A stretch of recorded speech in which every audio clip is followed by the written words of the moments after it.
Welcome to Wrasslin Raw!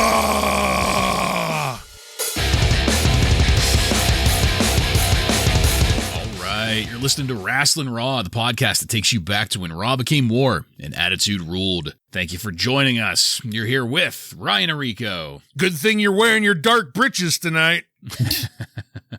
Joe Giammatteo. Thanks to Kane, Crush will not be with us tonight. Oh my God, and I just changed my pants.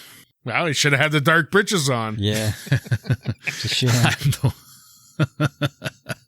I'm the one and only Jason Bartlett, and we're going to examine WWE history one pay-per-view at a time. That's right, folks. This is a special pay-per-view episode, so pay-per-view stipulations are in effect. We're going to be doing star ratings. We're going to hear Meltzer's star ratings. We're going to talk about whether or not we got ours money's worth, and it's going to be a good time.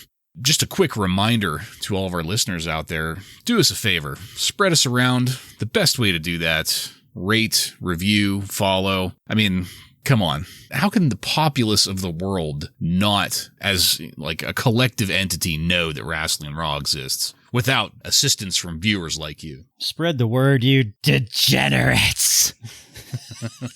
In this episode of Wrasslin Raw, we're going to be talking about In Your House D-Generation X. I almost stumbled on that. Ugh. This pay-per-view was recorded on December 7th, 1997 at the Springfield Civic Center in Springfield, Massachusetts, and features Jim Ross and Jerry the King Lawler on commentary. Are you guys ready? I'm ready. Ready. All right, then. Let's get into it. This started with a video that sounded like it was written by Vince McMahon himself, talking about Shawn Michaels, the showstopper, sexy, the main event, HBK, degenerate me. I was watching it in my basement and I had to turn the volume down. I didn't want my wife to think I was watching some hardcore porno. All kidding aside, I mean, I thought that this was a really neat opening video package. It didn't really set up a story so much as just highlight the fact that Shawn Michaels and Triple H have attitude. And it was a very welcome sight to see JR and the King alone on commentary. That is what took us into our first match of the night. Taka Michinoku defeats Brian Christopher by pinfall in 12 minutes and 2 seconds to win the vacant WWF Light Heavyweight Championship. I really liked the King referring to Taka's progress through the brackets, saying, he's faced so many dogs, he ought to get a job at the kennel. Quite a weak showing in the brackets, I do agree there. Also, referring to JR, the King said, I think your father took you aside and left you there. Those were just two of my favorites at the outset, but the King was on point throughout the majority of this pay-per-view. The first move of the match was an excellently performed arm drag takedown that looked tight as hell. I was really into and enjoying this match. Brian Christopher ended up with a busted lip. That really added to the visual. Speaking of visuals, Taka's springboard moonsault shortly after that looked fantastic. I did not like Lawler leaving the commentary table to attend to Brian Christopher, but they played that off pretty well. Christopher ends up landing literally at Lawler's feet after Taka puts him out of the ring. Thought that was pretty funny. And after that, this turned into a spot fest, or at least more of one than it was before. And in this case, I mean that in a complimentary way. Were there spots? Yes, but there were really tight and well-executed spots. They looked great on screen, and by the crowd reaction, it seemed like they looked great in person, too. When Christopher got the upper hand, my interest died down a little bit. I thought this was maybe more entertaining as an equal exchange, but when Taka reversed the Tennessee Jam into a Michinoku driver for the pin and the win, I loved it. That was another one of those well-performed reversals. So guys, I thought this was a great start to the pay-per-view. I really enjoyed this match. I was pleasantly surprised by this match, and I feel like this was the best wrestling we've seen out of both of these guys. I ended up on a solid 3 stars here. Joe, what did you think of it? Well, first off, this is our first pay-per-view without Vince McMahon on commentary, so standing ovation for that. Right. And I'm not a huge fan of this whole Jerry's kid angle with Brian Christopher that they're doing, but I do enjoy JR's jokes about it. He does give the King a hard time on commentary, and it's pretty funny most of the time. So I like that. As far as the match, I mean, I hate to say it, but again, it's for me, Taka Michinoku he doesn't have a lot of unpredictable offense to me. Yeah. It's like fucking clockwork, all of his moves. I feel like in this match, I thought the match was good. I think Christopher did okay with keeping this somewhat interesting, but I would have liked to see something different. Like maybe Taka could have done like a sneaky Bret Hart small package or something to get the win. But no, he had to get the Michinoku driver, and that was the end of the match. So I didn't think it was bad. I thought it was a good start to the show. It was fast paced. That's how you want to start these shows. So I gave it 2 stars. Yeah, I didn't mind this match at all either. At the start, I got a good laugh of them showing the bracket and the King saying that Brian Christopher Too Sexy beat Scott Taylor, which he didn't, of course. Kane just destroyed Scott Taylor, and somehow the victory went to Brian Christopher with no explanation. But hey, that's how we got to this point, and these two guys did put together a pretty entertaining match. Christopher smacked his mouth off the crowd barrier. I'm not sure if that was a planned move. I think he just smacked his face off it because he had blood coming out of his mouth pretty much the whole match, but it did add to it. I thought it made it look good. The Jerry's kid talk, I mean, it was pretty heavy throughout this entire match. So much so that it goes beyond this match. They talk about it so much. And Joe, I agree with you 100% with Taka, and we know his moveset. But thankfully, in a longer match like this, he was forced to go a little bit outside of his comfort zone. We got to see a little bit more from him. And more interestingly, we got to see him sell a little bit because most of his matches, they've been short and then he wins. This one, he had to actually sell for Christopher, and I thought he did a pretty decent job at that. I think, without a doubt, it was the best light heavyweight match that we've seen as of yet. So, because of that, I was kind of on the fence between a 3 and a 2 star, but I did end up just giving it a 2 star. Well, that's compared to what we've gotten. Absolutely. And I do appreciate your comment about going outside of the comfort zone there. Joe, what did Meltzer have to say about this? He thought it was a good match and gave it 3 stars. He said it was probably the best one on the card, although Christopher is not really the best opponent for Taka due to the style clash of Southern style versus Lucha style. I don't even know what to think about that. I didn't see that in the match. Yeah, I thought they worked together pretty well. Yeah, I mean, if anything, to me, it looked like they had maybe rehearsed it a lot, but all right. Like, I'm assuming this match has been happening for the last month or so in the house shows. Yeah. All right. Well, the show moved along quickly, so let's go to our next match. Los Boricuas, this being Miguel Perez, Jesus Castillo, and Jose Estrada, with Savio Vega at the outside, defeats the Disciples of the Apocalypse, Chains, 8-Ball, and Skull by pinfall in 7 minutes and 57 seconds in a 6-man tag team match. I had to laugh at the very start of this. The Boricuas came out rapping along with their song. They botched it horribly, and more than once, too. I mean, they were forgetting lyrics. They were reciting the wrong verse for where they were at. It was just terrible. Not very well rehearsed. JR said, thanks to Kane, Crush will not be here tonight, and I wanted to nominate Kane for a Nobel Prize. And that one smearing of Crush, he did more to improve the world than so many other people. Savio got kicked out at the start, and with that, the only talented individual was forced to leave the ring area. And I don't know how people don't end up with rug burns after wrestling the Sasquatch. Speaking of, a fucking shave your back chant erupted in the audience. Where was this again? This was in Massachusetts, Springfield, Massachusetts. Okay. 5 stars for that crowd. Yeah.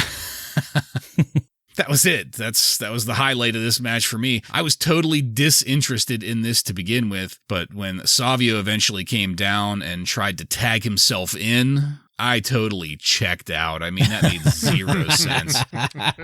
And I guess the finish revolved around the Sasquatch feigning an injury. I don't know. What I do know is that this was a dud.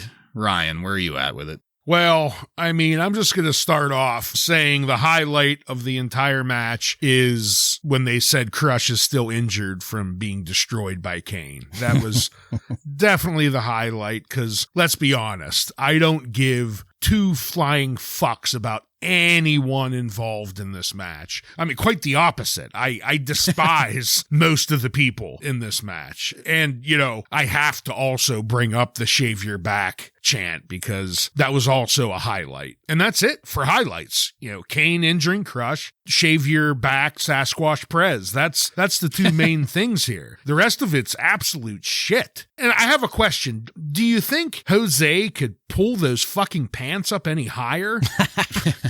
He looks like an 80-year-old going into the Golden Corral for an early bird special. I mean, he's got him right below the tits, the waist of those. Fucking unbelievable. And then the end was like, do I care that Sasquatch was hurt? I don't know. Everything about this was worthless. I think from the tone, from who was involved, you know what's coming next. It was an absolute dud. If those pants were a smidge lower, would you have given it 1 star? No. That was just, I was fishing for things to talk about in this match, and that stuck out. Yeah, you're going to come up empty in that lake, brother. This is terrible. JR, arguably the greatest play-by-play announcer ever. He cannot even tell the difference between the two Nazi brothers. So if we don't even know who's in the ring, then what are we doing? Why are they on a pay-per-view? I have to give this a dud. I have no choice. These factions have lasted too long already. I guess a silver lining here is that Crush is gone, so maybe they'll shake things up a little bit now with these factions. I hope so. Hopefully they'll just be gone. Yeah. What'd Meltzer say about this? He gave it a 1/4 star. He said the match was not much, but the finish was good. He also mentioned that the work of Chains here is 5 times better than his work in ECW. So just imagine how terrible he is in ECW. Good Lord. Ugh. Okay. Well, let's keep it going. Oh, boy. We ended up going backstage next to Doc Hendricks and fucking Butterbean. So I guess Butterbean was in a match the previous night. I don't know. Sable was there. But here in this situation, Butterbean did say, "Last night was just a warm-up. The way this guy treats Sable, I don't even want to talk about it." Because he couldn't. He flubbed his lines pretty well halfway through that. Brutal. Definitely not a wrestler. We then cut to Michael Cole with Sable. And I don't know which of the two of these was the least charismatic, but one doesn't have enormous tits. So we got a video package highlighting the history between Butterbean and Marc Mero, all 3 weeks of it. And I guess Sable was the ring girl for Butterbean in that match last night is what happened. And she starts to answer a question about where her heart lays. When Mero came over to interrupt her, that was just the usual Mero thing. But Mero did call Butterbean a fat tub of crap, and I popped for that. So, silver linings, I guess. And that is what took us into our next match. Butterbean defeats Marc Mero by disqualification 10 seconds into the 4th round of a 4-round Tough Man match. Ugh, I laughed my ass off when Butterbean came out to Jim Johnston's version of the baby elephant walk.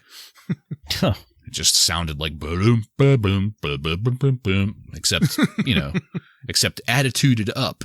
I did like the effort they made to make this look like a real boxing match. The only thing that was off at the start was that referee Mike Chioda did not sound like a natural doing the whole boxing ref recitation of the rules thing. I know virtually nothing about boxing, so I'm sure my comments here is going to reflect my ignorance, but For his size, Butterbean looked fast as hell. I'm not sure if that's more of a reflection of Mero or Butterbean or what, but it definitely looked like Butterbean was pulling punches throughout the start. Yeah. That was just at the start. It got worse as things went along, but I checked out when Mero choked Butterbean with unraveled wrist tape while the ref was distracted by Butterbean's entourage in the corner. I think at one point Mero hit Butterbean with a drop kick. Right in front of the ref on that one. What the fuck? I liked Butterbean yelling, "Give me the spit bucket!" and then dumping it all over Mero. That was pretty cool. And of course, Mero threw a nut shot to get the disqualification, and this was over.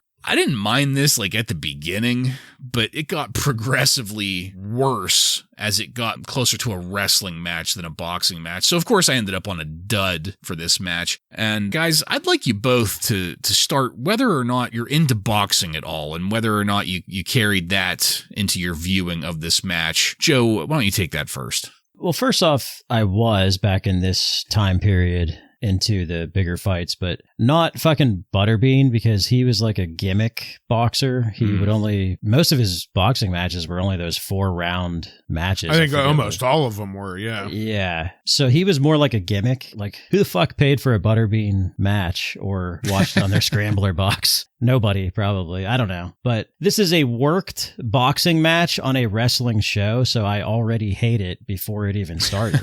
Yep. And I said, I really hope this does not last 4 rounds, and it went into the 4th round, so I have no choice. I have to give it a dud. It also didn't really do anything to further that storyline between Marc Mero and Sable, so I'm not real sure what this did for that and moving forward. This was like a really weak attempt to do like the Roddy Piper Mr. T thing again, but like this is not Roddy Piper or Mr. T, so it's a dud. Yeah, I mean, who fucking had the brilliant idea to have a worked boxing match? I would really like to know, because the moment it starts, and, you know, as you pointed out, Bartlett, you could see Butterbean pulling his punches, and here and there they tried to make it legitimate, but I completely lost interest once the eye gouging and the choking and the drop kicks, once that all started right in front of the ref, and he does nothing. Well, let me take that back. So a nut shot, that's a disqualification. Right. A drop kick to the back after the bell, no, that's just go back to your corner, Mark. I hated everything about it. I mean, there's really no way to put it. We'll see many times that in the past and in the future, when wrestling tries to move into other sports and involve them, whether it be a gridiron match or this stupid fixed boxing, it always fails. And this was the same, an absolute dud. Yeah. Meltzer probably gave this like 4 stars, right? Actually, he buried the shit out of Butterbean. Oh, good. He gave this a dud, and he said Butterbean looked terrible. In fact, it looked as though, had it been a real boxing match, that Mero, who has real boxing experience, as opposed to the gimmick stuff that Butterbean does, would have taken Butterbean apart at will. So he thought Butterbean looked fucking terrible. Did he ever watch a Butterbean match? Because like I paid attention to boxing back then. He was usually an undercard guy. He was the match before the main event, you know, so he was always just a spectacle thing. But I mean, that's kind of Butterbean's deal. I mean, he wasn't really a boxer. He would go in there, take some shots, and if he landed one of his haymakers, you were out because his punch just hit like a Mack truck. And I don't know if Mero in a real boxing match would have withstood it, especially with Butterbean was so clearly holding back. I don't know. I think that's Dave Meltzer being a fucking idiot. Well, I mean, I think it's maybe a missed opportunity. You know, you could have maybe gotten Mero over as somewhat legit with this, but instead of just kind of bitching him out with all of these wrestling moves. Not that like we need more of him necessarily, but I don't know, it just felt like it was booked incorrectly, you know? Well, something that was booked absolutely correctly was Luna and the artist formerly known as Goldust coming out dressed in pink, looking like something you'd see in a meme these days about social justice warriors. She ain't no Molly Ringwald, King. I loved Luna screaming, "Shut the hell up!" over and over again. I loved Goldust deciding to recite Dr. Seuss's Green Eggs and Ham with a variety of voices. It's a little ditty that he wrote when he was a little kid. Luna then punched out Goldust, grabbed his leash and said, "Come on, you scum suck," and dragged him away.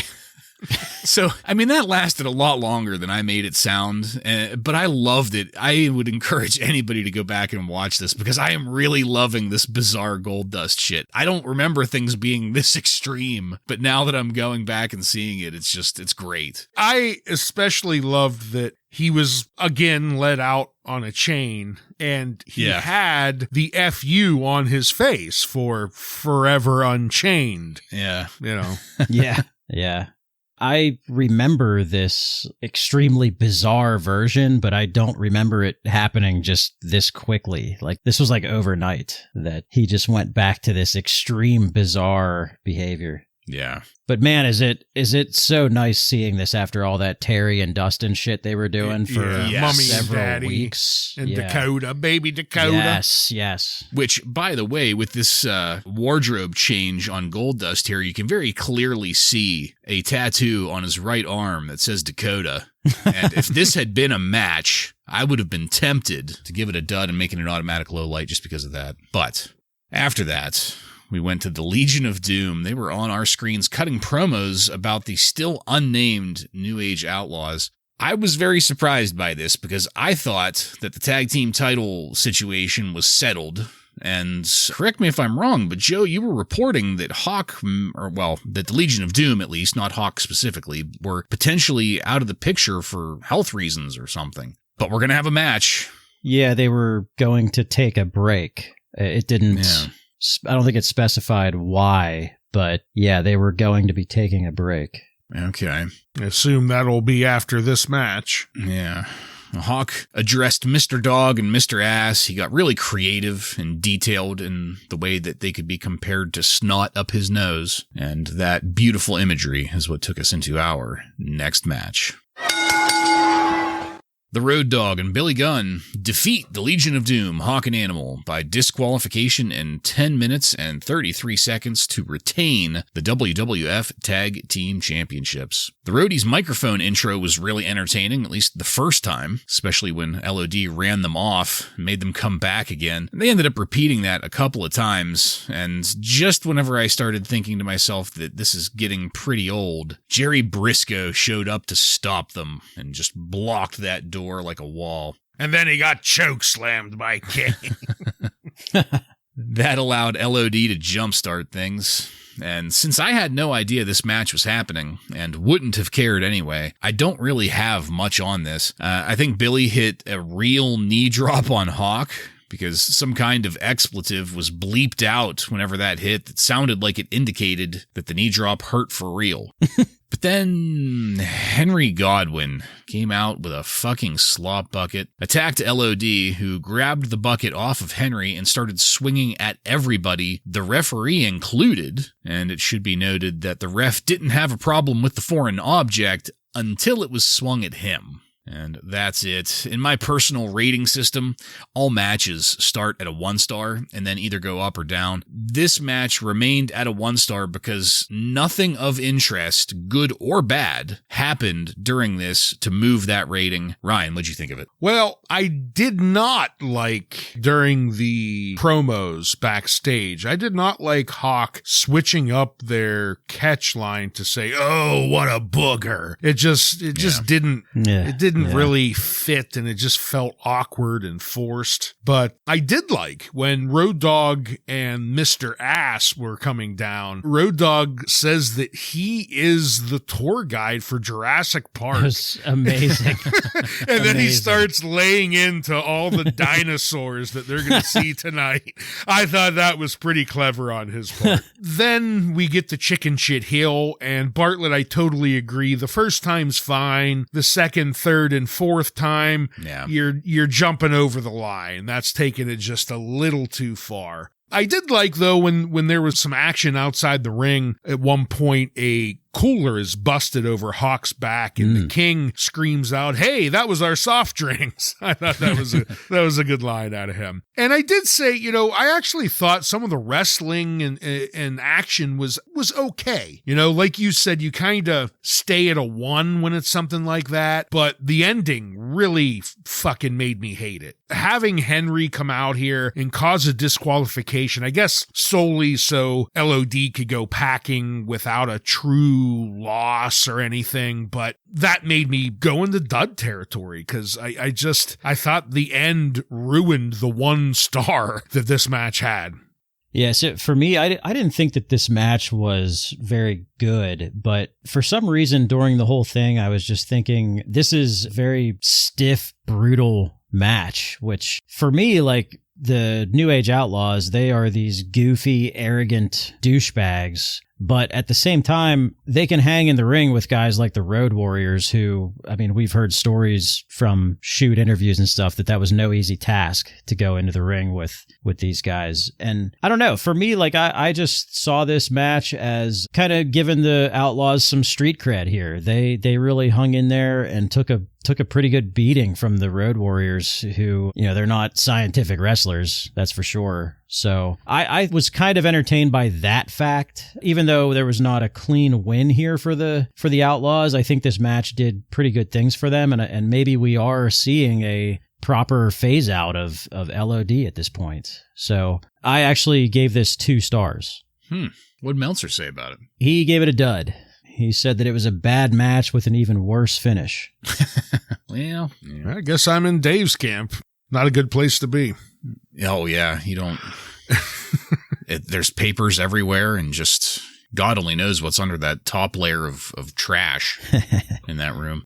So next up, we got a video putting over the upcoming boot camp match. The Cobra Clutch has never looked weaker than it did in those clips. That was followed by Triple H in China with Michael Cole. Triple H pulled out his Sergeant Slaughter survival bag with entertaining things like Metamucil and Depends inside. Once entrances started, we went backstage to James E. Cornette, who was there with Sergeant Slaughter for a promo, and Sarge sounded better in this than he did the last time we heard from him. Remember whenever he was stating he was going to murder somebody on live television? This promo was a lot more believable, and that took us into our next match. Triple H, with China, defeats Sergeant Slaughter by pinfall in 17 minutes and 39 seconds. Oh, my. In a boot camp match.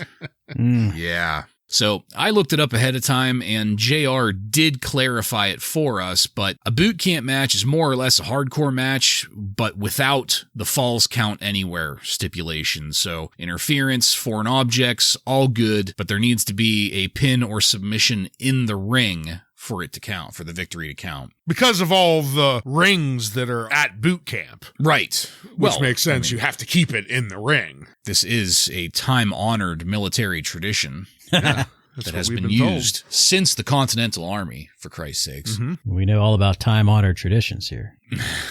So I was surprised at how good Sarge looked at the start of this. The first 2 moves, the big boot and then the gut buster, I thought they looked pretty good. They were worked really well. But I was very skeptical about Sarge's ability to hang in there for 17 and a half minutes. I lost interest pretty quickly once Triple H gained the upper hand. I did get drawn back in a little bit when Triple H laid out the guy holding onto the ring bell. That was fucking hilarious.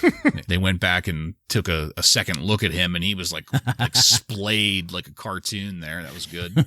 To Sarge's credit, Sarge still bumps really well. I thought that looked good.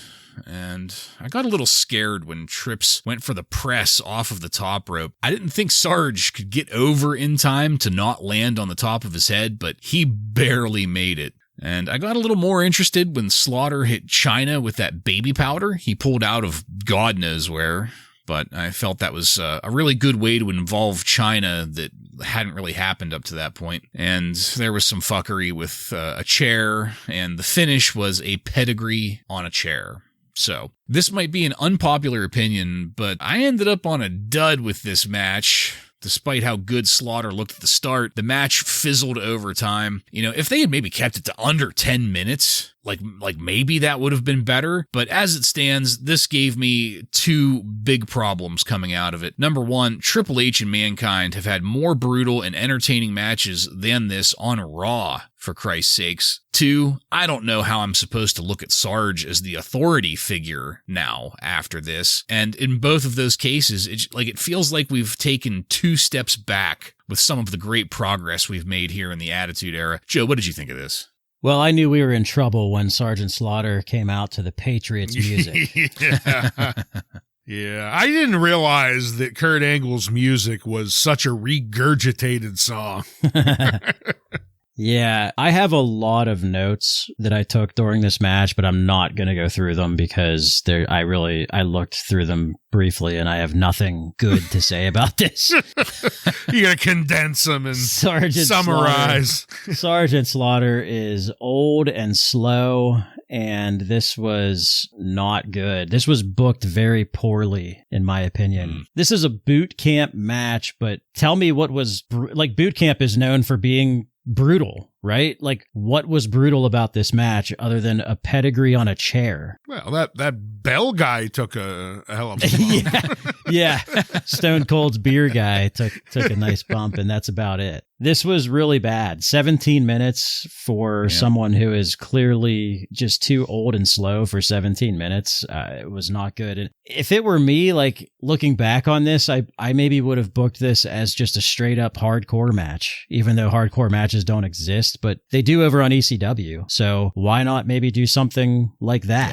Yeah. Make it a little more brutal. Get Sergeant Slaughter, get Sergeant Slaughter to get some color in this match or something, like this was just fucking boring, terrible rest holds throughout half of it. Just horrible dud for me. One thing I'll point out, as Triple H and Chyna are coming down, the moment the DX music hit, they're starting to get some legitimate cheers out of the crowd. And you could hear that they're not so hated anymore. But this match was just hot shit. There's really no other way to put it. I was a little surprised at the beginning. The first 2-3 minutes, Slaughter did look pretty good. He was taking some good hits, throwing some good hits. The main thing I'll give him is he got Irish whipped into the corner, and he did the Shawn Michaels flip over the top rope onto the outside, and that was a hell of a bump for an old guy like Slaughter. So I'll give him credit there, but it slowed down pretty quickly after that and got pretty bad. I did enjoy, this is the third time it's going to be mentioned, Hunter smacking that bell ringer with the bell, mainly because, I don't know if you guys noticed it, but he resembled that Louis Gianfrido or whatever. Yes. Yeah. I thought maybe it's the same guy. I don't know. But the real question, Joe, like you brought up, this had no fucking business approaching a 20-minute match with this fucking old, busted, retired, overweight. Just got super boring after the first few minutes. And, we're told Chyna had a concerned look tonight, so I guess that's something. And speaking of Chyna, she was probably the best part when she came in and started manhandling the ref, and all that looked good. And then the ending was as predictable as anything could be. Of course, in this no DQ match, the person who has a bunch of people in his corner was gonna win, right? I can't believe that they decided that this was a pay-per-view match, a dud all the way. Yeah. Hunter didn't even break a sweat in this. What did Meltzer think of it? He gave it -2 stars and said that this was the second straight pay-per-view with an excruciatingly long worst match of the year candidate. Wow. Yeah. The match was dead before it even started. For a match like this to work, the old babyface has to be really over so the fans can overlook his physical limitations. So pretty good point there. What was it, last year or 2 years ago, the Stone Cold Steve Austin came back for a match. He's so over that, we can overlook his limitations. Yeah. Punch, kick, stun, drink, and they're going to be happy. Right. Yeah. Slaughter is not really, and we noticed it with that last Raw that we watched, that the fans weren't really into Sergeant Slaughter. during this time. Just a few weeks ago, he was kind of an almost hated figure. Yeah. And then we tried to make him a baby face in the last 3 weeks, and that's not long enough. Yeah. Yeah, really the only good crowd response I remember Slaughter getting since he's become commissioner are the rare occasions where he shows up, acts like an authority figure, and whammies somebody with a new stipulation, you know? Yeah. And how are we supposed to operate with Slaughter here moving forward? You know, he's been completely humiliated in this, not just, you know, figuratively in the ring by losing, but he looked like a fat sack of shit that couldn't go. So, like, no, I can't take him seriously anymore. I was really enjoying it. Maybe there's a plan for that. I guess we'll have to wait and see. Yeah, well, here's hoping. Let's move it to Michael Cole backstage with Jeff Jarrett. This was a short interview, but I loved Jeff calling Michael Cole Mark. I hope that continues. He was calling Crush Chains the last time we saw him. He's calling Michael Cole Mark here. What an arrogant prick. I loved it. And that took us into our next match. Jeff Jarrett defeats The Undertaker by disqualification in 6 minutes and 56 seconds. So this match was pure anticipation for me, not just for how well these two may or may not work together, but for the inevitable Kane interference, because that was a question of when, not if. So I really liked Jarrett focusing on The Undertaker's leg in this. It kind of changed the way I was viewing the match and the way that I was taking in the storytelling, because it made The Undertaker look more human, less supernatural. You know, the fact that a turned ankle could be an opportunity for Jarrett to jump on and handicap the Undertaker and exploit that injury. You know, that's something that you don't get with the supernatural zombie as much. It reminded me of something Bret Hart would do in a match like this. Yeah. Yes. But then Kane came walking down Main Street from hell, the one-eyed monster. And both of those are phrases I could have swore JR said. Main Street from hell, one-eyed monster. And I don't know how one-eyed monster gets into things here. Well, he has those contacts right now. Doesn't it make like one eye look dead or something? Oh, yeah, maybe. Well, JR gets pretty startled when Kane appears. He does. You gotta give him a break. Jarrett tried getting Kane to go after The Undertaker, which Kane did not like. He chokeslammed Jarrett, which is what drew the DQ victory for Jeff. Kane then slapped The Undertaker, and I was hoping things would pick up, but it didn't. Kane just ended up turning around and walking away. I guess his mission was accomplished by causing The Undertaker to lose. I was kind of confused at how that was supposed to further the story or just what was going on here, because I thought that kind of was weak. But after Kane left, Jeff Jarrett tried to put the figure 4 leg lock on The Undertaker, who countered with a chokeslam before leaving the ring. Jeff Jarrett did make sure to stick around and get his arm raised as the winner for his in-ring return. A little more of that arrogance that I have to admit I did enjoy. And I should have realized it sooner, but this match was not about Jeff Jarrett. It was about Kane, and that, to me at least, detracted from the match. But I do enjoy the irony of Jeff Jarrett complaining about not wrestling anyone of this caliber, only to get relegated to being the third wheel in this match. So I ended up giving this 1 star. I felt that it ended up being kind of just one-dimensional. Maybe I was expecting more than what I should have. I don't know. But Ryan, as our resident asshole for The Undertaker, what did you have on it? I'd agree, you know, out of the gate, you kind of knew this was just about when is Kane going to show up. You know, the match really didn't matter, but when the match did start, they looked like two, you know, ring veterans in there. They were doing some solid wrestling, but then, of course, very shortly into the match, the lights go out, Kane comes down, Paul Bearer comes down, and we get a choke slam, and we do get a little bit furthering of the story. I agree that I wish there was maybe a little bit more to it than just a slap and Undertaker standing there looking at him. And like, why didn't Kane attack him more than the slap like he did at the last pay-per-view? I mean, we got a tombstone. Like, that was a little anticlimactic, but I do enjoy its continuing the story along. The wrestling that did happen was solid. So I guess I'm in the same spot. I ended up ending on a 1 star just because, I mean, there isn't much here to really review, but what did happen was serviceable. Yeah. Well, I am in the minority here. I probably unfairly rated this, but that's what I do because I go with my overall entertainment factor and value here rather than just the match itself. But I don't know. So when Kane first appeared at Bad Blood 2 months ago, I was thinking, we've seen it's 2024. Like, we've seen so many Kane appearances up to this point. And I was thinking maybe these won't be as great as I remember them to be, but I still pop every time I see Kane make his entrance. His music, it still gets badass. me every time. Yeah. It is badass. And really, if you think about it, we've been doing this podcast since 1993 time period. Nobody ever got this type of entrance. Like Shawn Michaels gets his pyro every time in the ring, and it's kind of whatever. And a couple other guys have had it, but Aldo Montoya being one of them. But this Kane entrance is just very well produced. It's very good. And for me, the slap to the face, that's just more taint tickling and long-term storytelling. So I'm okay with that. Undertaker's showing the restraint. He doesn't want to fight his brother. That's the story. JR puts it over. Imagine if Vince McMahon was on commentary. I maybe would have hated this, but I enjoyed it and gave it 4 stars because oh wow. Even though I knew everybody knew Kane was going to make an appearance, I was still entertained. So I loved it.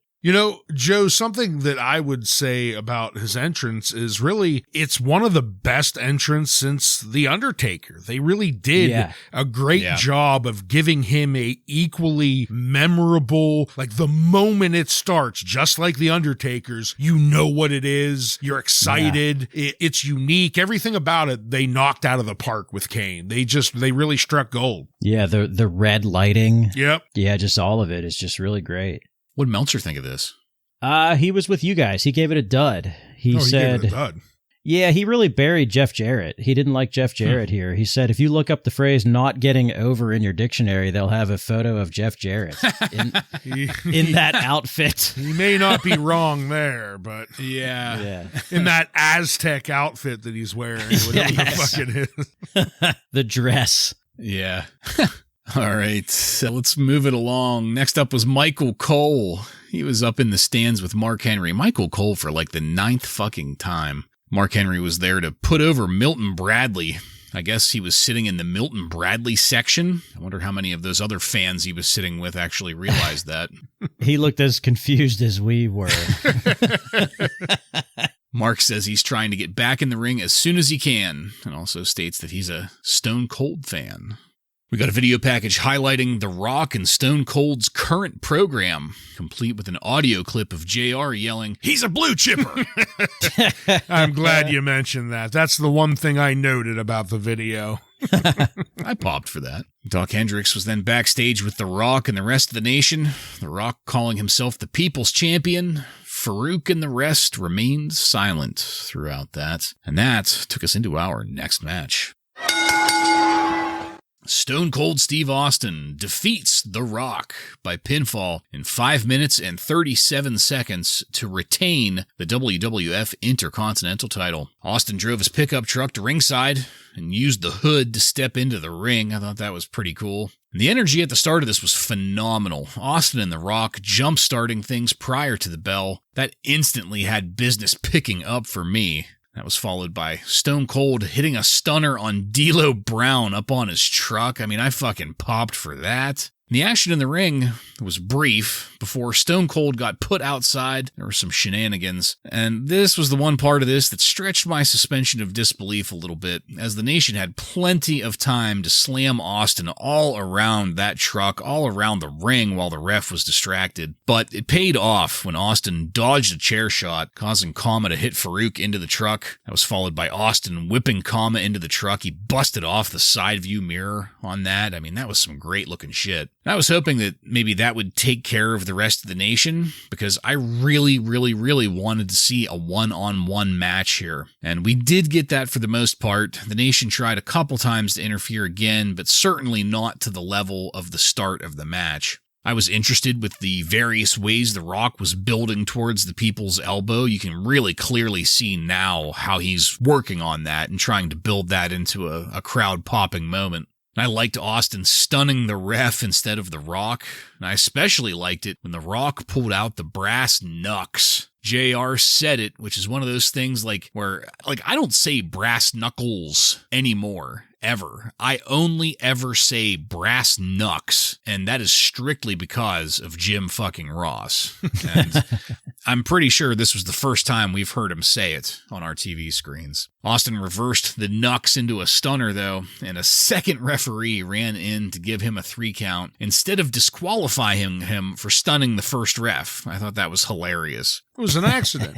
Yeah. So this was honestly hard for me to judge because I realized that I was looking forward to The Rock versus Stone Cold when we're really not technically there yet. This is still Rock and the Nation of Domination against Stone Cold. Rocky isn't a solo superstar yet, and once I got my mind into that perspective, I ended up settling on a very solid 3 stars for this match. Joe, what did you think of it? Well, again, I'm looking at the overall entertainment factor, and I was highly entertained during this entire thing. Austin arrives to the ring in the pickup truck, and I thought to myself, oh boy, is this where D'Lo gets destroyed? Because I've seen that highlight a million times. Yeah. And D'Lo cracking that windshield and getting stunned on the truck. I just thought, man, that had to be so much fun for D'Lo and Austin to do that stuff. And then the way he just collapsed into the bed of the truck after. The bed of the truck. Yeah. Well, he was laying laying on the roof of the truck for a while, and then then he collapsed into the bed. D'Lo, 5 stars for D'Lo in this one. He was great. I think for Austin, we just have to remember that his injury is still very, very new. We have to understand that I guess they have to adjust to his limitations. So we weren't going to get a 17-minute match out of him and The Rock like we did with Slaughter and Triple H. In fact, this match sort of gave us everything that we wanted out of that Triple H versus Sergeant Slaughter match that it did not give us. Yeah. Austin he's got the odds against him. He's outmanned, but he still finds a way to win. And the truck spots were just beautifully executed. A lot could have gone wrong here, and it didn't because of the people that were involved. So I gave this 5 stars because I fucking loved every second of this match. Yeah, to me, this was just entertaining as fuck to watch. There were just little things also to look out. I mean, going back to The Rock backstage when they were talking with Doc Hendricks, did either of you notice he ends it flashing quickly the people's eyebrow? Just real quick, right? No, right at the end, he raises the eyebrow as he's walking off camera. Nice. So that was beautiful. And then this is definitely where Stone Cold's really coming into the entertainment factor. Driving this truck down, the way he got it involved, first with D'Lo, which was just out of this fucking world, D'Lo's job here. Busting the window, just the way he flopped on the hood, just crushing the roof, all of that was great. And then quickly after that, Stone Cold dismantles the rest of the nation using other parts of this truck. The wrestling itself, very short. We're still clearly protecting Austin's neck at this point. This was do whatever we can to get the crowd cheering, but have, as little wrestling as possible. But damn, they pulled it off to a great factor here. I'm going to end it saying the wrestling, nothing fantastic, but the spectacle, I guess, of Austin and what he's able to produce in the ring just makes you forget about whatever's happening in the actual wrestling of it. And I thought it just knocked it out of the park in almost all aspects. I gave it a 4-star, and that's solely because of entertaining. Entertainment factor was out of this world. What did Meltzer think of this? He gave it 2.25 stars, and he said you cannot expect Austin to have the kind of matches he had in the past due to his injuries, but given his limitations, this was pretty entertaining. Yeah, fair enough, I suppose. Well, next up was a video package highlighting the various ways one can tell if Ken Shamrock is snapping. And, of course, the other half of that build-up was Shawn Michaels and D-Generation X, their attitude towards Kenny. Jim Cornette was there in the locker room interviewing Shamrock about countering Michaels' experience. Ken did all right with that before we got footage of him walking to the ring. Shawn was up also. He called JR Girth Brooks during his promo. But for me, the bigger story there was that vest that he was wearing. It was like made out of hinges and the erector bolts set is what I called it. The erector set vest. Like it looked like something that I could just go and make out of materials from Home Depot. But that's a pretty iconic one. That is a vest I definitely remembered when I saw him wearing it. I thought his ring gear in general was great. It was the DX ring gear. Yep. Well, that took us into our final match of the night.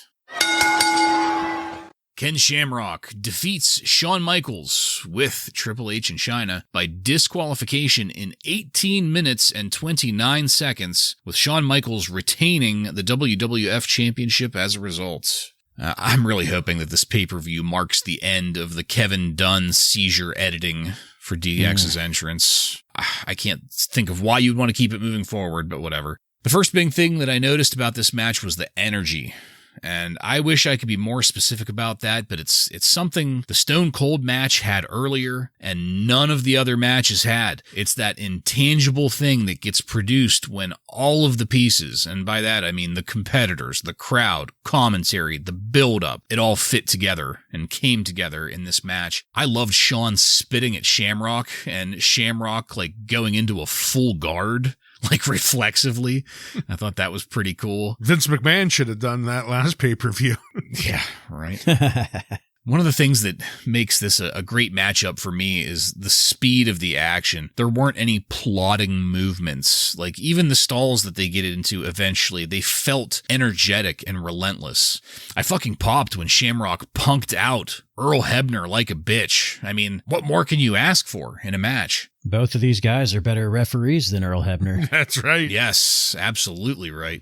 Things did end up slowing down a bit. I didn't expect it to be nonstop for almost 20 minutes, but the saving grace of that is that both of these guys are fantastic sellers. You know, you get into holds and they're really great at selling helplessness and exhaustion in turns while this match was ebbing and flowing. One of the things that had me popping repeatedly was Shamrock reversing into pins. He did it a few times, and every time it was different, and it looked great. There was a weird spot that I had to go back and rewind. Maybe one of you guys have some better information about this, but it looked like Shamrock's head slipped through the top rope and then got like smacked and wrenched as he was going down. It happened so fast, I couldn't tell what the deal there was, and I did rewind and rewatch, but what I did see of that looked pretty rough. Whatever, effect that might have had didn't really matter, though. There was a really well-timed ref distraction after that, with Shawn redirecting the weak-willed and easily suggestible Earl Hebner to not see some major interference. But then we got to the finish,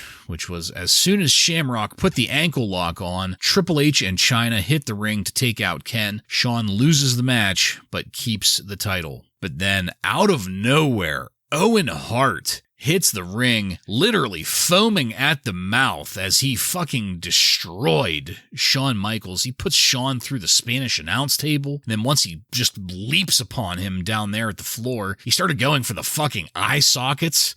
Like what Owen was doing looked brutal. It looked like he was trying to get a little piece for what happened with Brett. I'm not sure if this is just a work or not. Maybe he was a little extra stiff in what he was doing just as a receipt. I don't know, but it looked great. Owen ended up getting chased out. We got replays of everything, and DX posed as we faded to black. So I'm going to start out by saying that this match was 4 stars for me, but I want to quantify that. The match itself and the action I thought were a very solid 3 stars, but JR on commentary is what bumped this up to 4 for me. Shawn and Ken did a great job, but JR really went whole hog in putting this match over during the play-by-play. I felt it. I was excited by it, and it made me really appreciate how great JR can be when he's got the right match in front of him. Ryan, what'd you think of our final match here? I totally agree. Out of the gate, this was very fast paced. They were exchanging quick rope work, and then Shamrock nails Shawn right in the middle of the chest with a hard knee, and it just looked and sounded great. I mean, the whole beginning of this match is just Shamrock absolutely manhandling the champ for a good while. And everything Shamrock is landing looks brutal and real. And, he looks like a fucking high-octane burning motherfucker juiced to the gills, madman in the ring. It looks that way, and it looks great because of it. Of course, it was only a matter of time before DX would start to get involved, give Shawn the upper hand. But when Michaels takes control, it continues to look like extremely good wrestling match. Ken sold for Shawn, and then this was about, 3/4 into the match. They do slow down finally a little bit. We get a sleeper hold, but man, they're not in it that long before they pick it right back up and ball to the wall, gas pedal down again. I mean, this was a hell of a match. The DQ finish, I feel like it was a little bit too predictable. I'm not sure I really like the finish part of it, but Owen Hart coming out and attacking Michaels, I thought that was a great touch because, as is known, what makes for the best storyline is when you involve real life drama. So they definitely have that in spades between Owen Hart and Shawn Michaels here. But the action between the two, I really loved, but to me, the finish brought it from a 4-star down to a 3-star, only because I really, really hate DQ main event pay-per-view finishes. Even if DX would have cheated to give Shawn Michaels a legitimate pin, I probably still would have went with a 4-star, but a DQ just always seems like a fucking cop-out to me, and I hate it.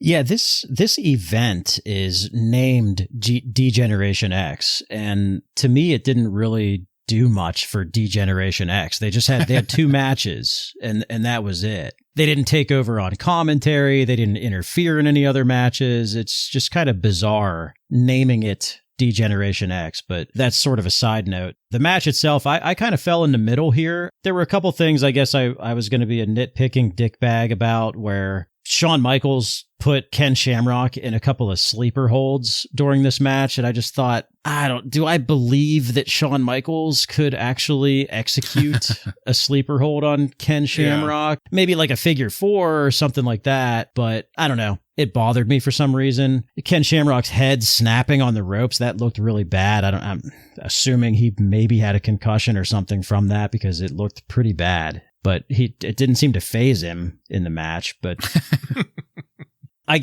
liked the match. It was fast paced for the most part. So that's where I kind of fell in the middle. It just didn't have anything that was too unpredictable for me. So I gave it 3 stars. And as far as Owen's return, it was nice, but I think it's also a victim of bad timing, because I feel like they could have done like a program with Owen like WCW did with Sting, where Owen is just kind of lurking around and making appearances, beating the shit out of Shawn, then, leaving in the crowd like he did tonight. And they maybe have a solid month to do that, but then they have to get Steve Austin on the road to WrestleMania. Right. So, and Shawn Michaels is unfortunately going to get injured and be done wrestling soon too. So it's just, I don't know. It's nothing that impacted this, but I just think long term, it kind of hurts Owen a little bit with his return. It was a little too soon and just bad timing. But yeah, I think overall this was fairly entertaining for a main event. So I went with 3 stars.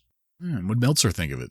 He also gave it 3 stars. He said the match was pretty good at times and just so-so at other times, and the finish for a pay-per-view main event was pretty weak.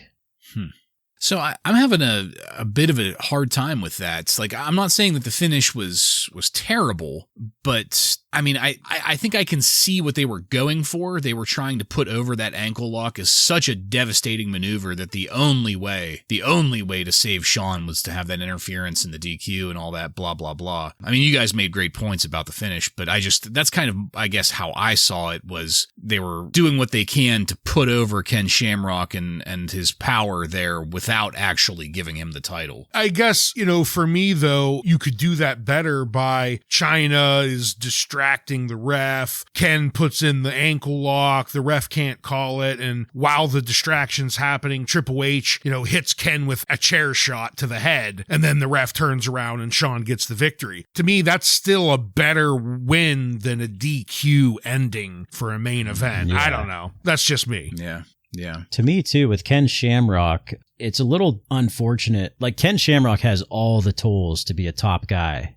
It's just, I don't know. To me, it's the personality-wise, he's not quite there. Yeah. I mean, we've heard him talk on the mic, and he's just not quite there. It's just like, it's so unfortunate because he's got everything else going for him. Yeah, I definitely got that feeling in this too. It crossed my mind once or twice, like they are just really, really all over this Ken Shamrock push. That's not to say that he doesn't deserve it. He does. He's doing great work. But to go straight into main event status, championship status, maybe dick around with the European title or something like that, make it a build-up. If his mic skills were just a little bit better, he probably would have been one of the biggest stars of the Attitude Era. But that's unfortunate. Yeah, personality-wise, like he's not up there with Rock and Austin and Foley and Undertaker and Shawn Michaels. Like there's just too many other guys. Entertainment factor, ring work, he's there. Yeah. But that mic skills, they're just not. All right. Well, we faded to black, so let's talk about the most important question of the evening. At a premium price of $29.95, did you get your money's worth?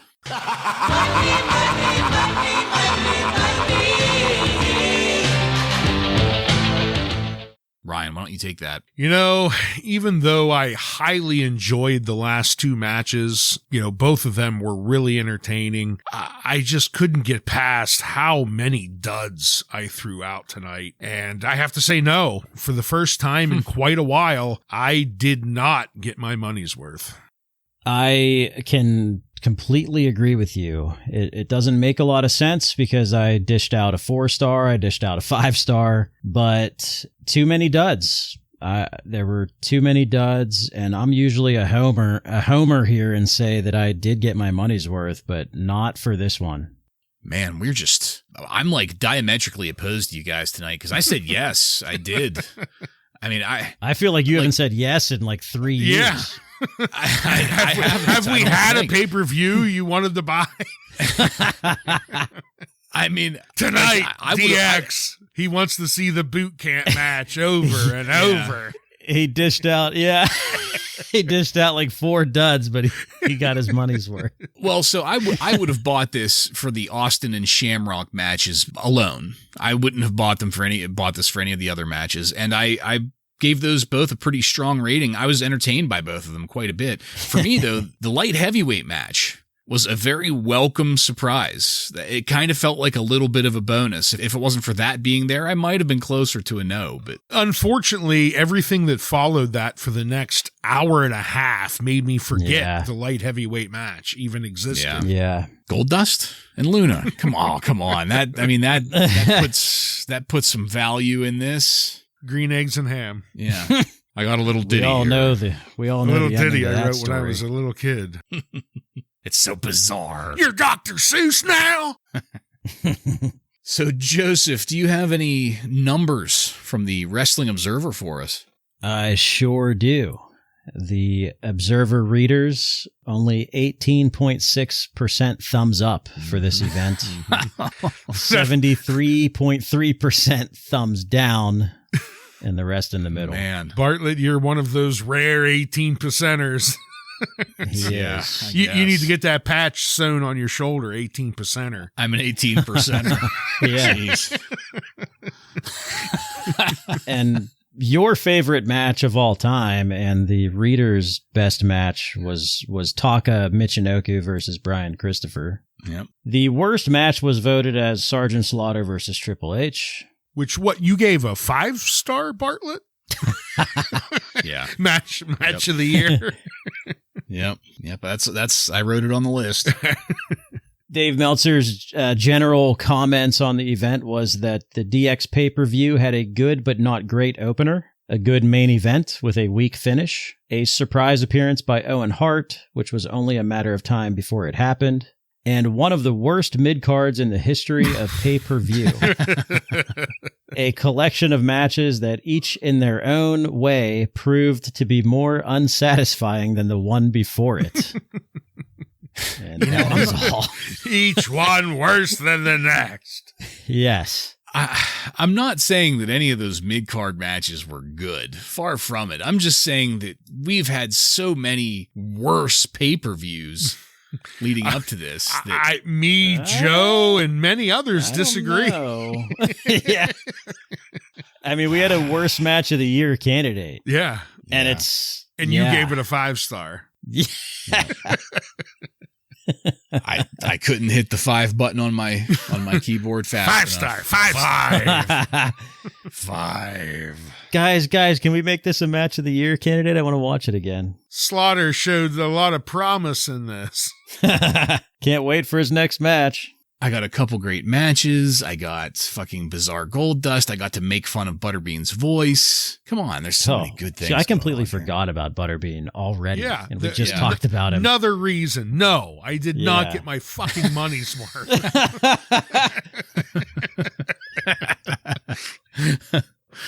Well, that's it, folks. We are done with this one. I want to thank you again for joining us. If you like what we're doing here and want to connect with us, you can email us at WRASSLINRAW. Just add @gmail.com to the end of that to submit questions or comments. Check us out on social media and on every podcast subscription platform. While you're there, don't forget to follow and subscribe to get every episode of Wrasslin Raw coming to you every week. Give us a 5-star review and tell all of your friends to tune in to the most reprehensible Monday Night Raw Review podcast on the airwaves. Next week on Wrasslin Raw, we're going to be taking a look at the Raw that aired on December 8th, 1997, with matches featuring Dude Love, Sal Sincere, and many more. So, for Joe and Ryan, I'm Jason, and this has been Wrasslin Raw.